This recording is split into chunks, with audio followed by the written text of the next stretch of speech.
Temu'dan aldığım paltarlarım demiştim ki giyinip bakacağım.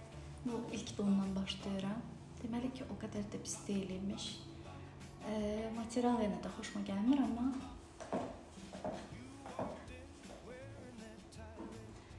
kombin edip tamamlayanlar o kadar da pis olmamış. Bu platsadaki gümüşü ayakkabılarım. Bu yerdə nəyi öyrənirik? Tez görən kimi qərar verib istəməməyi.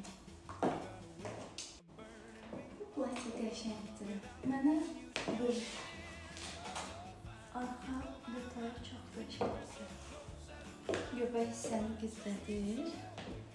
Biraz böyük olmağına ev almışam mən. Bir 70 boy 67 çəki üçün el bədən almışım, amma bunun dərzili işləri var, yığılacaq.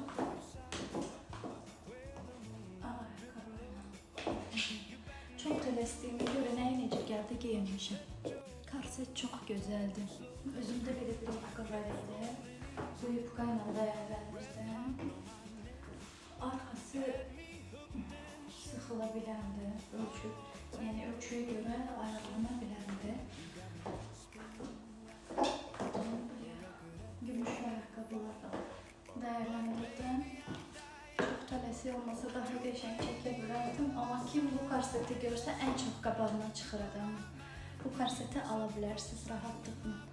Çox qəşəng də bədəni formaya salır. Dostlar, bəyəndiklərimi çəkdim. Bu mənim Temu'dan aldığım deyil. Toya gedirəm bugün. Toy görünüşümdə hazır olmuşkən çəkim dedim.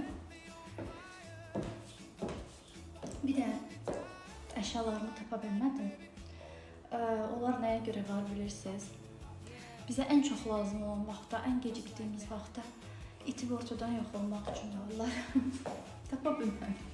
Belə görürəm, bilmirəm necə görünürəm, məncə qəşəng. Bəyənmədiklərimi mən də çəkmədim. Sağ olun.